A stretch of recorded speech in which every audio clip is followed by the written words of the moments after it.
My old name is Michael Ainsley. My present name is Thalia Jane Ainsley, and I identify as female. And this is the transgender trip I was on when I was 19 and in Vietnam. I'm really old. Time drifts after midnight for a transgender woman, disconnected from the world, feeling as if the air itself were alive with its own kind of magic. I was not able to tell anybody anything for a long, long time. That was the 50s in those days, and they would beat you up. They would kill you. It was a broken family. My father was an alcoholic. He beat my mother, and he scared the heck out of my sister and I. I used to hide under my bed with my dog when he came in drunk. I'm not a very deep breather because I was always trying to hold my breath so he wouldn't hear me. You know, it was irrational, but I was always hiding and trying to please him. I used to pray for a different life because at the age of 7, I realized that there was something wrong with me. I was not right. I was in the wrong body. During the time when you got back, how did you feel emotionally?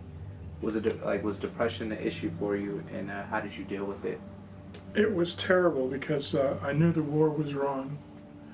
I'd seen things that nobody should see, really. And so I joined the anti-war movement. Well, when I came back from Vietnam and I got married, I told my wife about it, and she thought it would go away. She thought, you know, she could make it go away. And I tried to tell her no, but she accepted me for what I am. And as time went by, I said, I want to do this now because the need to do it became greater. And she said she wouldn't live with me if I was a woman because she would feel like a lesbian, and she couldn't do that. And then finally it got to the point where I thought I was going to die without changing. And I told her I was going to leave her, and she said, if you leave me, I'll kill myself. And so I stayed with her. I'm so sick of people saying that transgenders are selfish, because there's a lot of them that are not selfish. They stay and they honor their commitments with the woman they married and with the family they have. And so I waited until 2009 when my beautiful wife from 40 years passed away.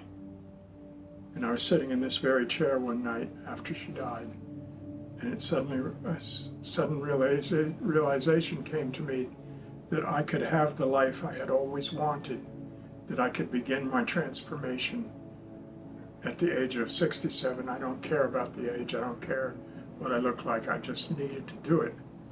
And that was just wonderful. I started feeling more feminine. I started having peace in my mind for the first time.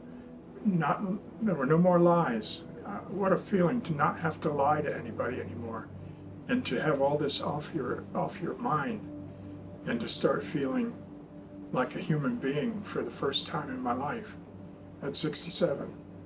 But it's just a joy now, and it has made me more empathetic toward people and more motherly, really.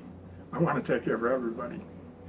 I have one friend that turned against me. I'd known her for 10 years, and I called her up, and she said her and her husband could not be friends with me if I was going to be transgender because their religion forbid it.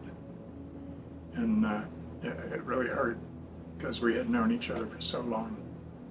And I told her, I said, I don't think God cares what kind of package your soul is in. He just wants you to be a good person and to love other people. And that's what I try to do. And in fact, I have found out that working through the transgender or the LGBT center, I've expressed more love and helped more people than I ever have in my life. And I feel like I'm doing more of God's work there than anywhere.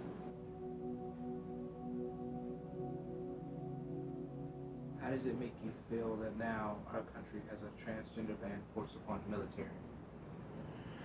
Well, I went on TV when Trump announced that. I'm disgusted and I feel betrayed. I feel that he's betrayed all those people over there that are serving. These transgender soldiers that are in the service, that are dying for us, that have been wounded in the line of duty, are being told they're not good enough. And it's terrible. Nobody should be put down for who they are. And if you say those things enough, saying, you know, transgenders can't serve because they're not good enough, eventually people begin to see them that way, as they're not good enough for life. Before I started coming out, I had no friends, I had nothing. I sat in this house. My son went to school, my wife went to school, and I sat here in the dark. I was afraid to go out most of the time. And so my therapist said I needed to have a backup, somebody to support me, a support system. And she said, I think that if you go down to the LGBT center, that you will find that support group down there. And I did, and it's wonderful. No matter what you are, I don't care. They're all down there and they're all supporting each other because we're all human beings and we're all struggling. Since I've come here and started my transition, I feel so much freedom. I never knew there's so much joy in life as I do now. And part of it is because of this center. For anybody that would be in your position that you were when you were 7 or 12 years old, what would you tell them right now? I would tell them to tell their parents, be brave. If you're not brave, you're gonna just fill your life with sorrow. You've got to be brave enough to speak up for yourself and tell people who you are. If they don't know who you are, they don't know how to help you. They say elephants remember everything, and so do I, knowing that's not always a good thing to remember, but not to worry. All is forgiven in the name of love, and I will dream of you tonight.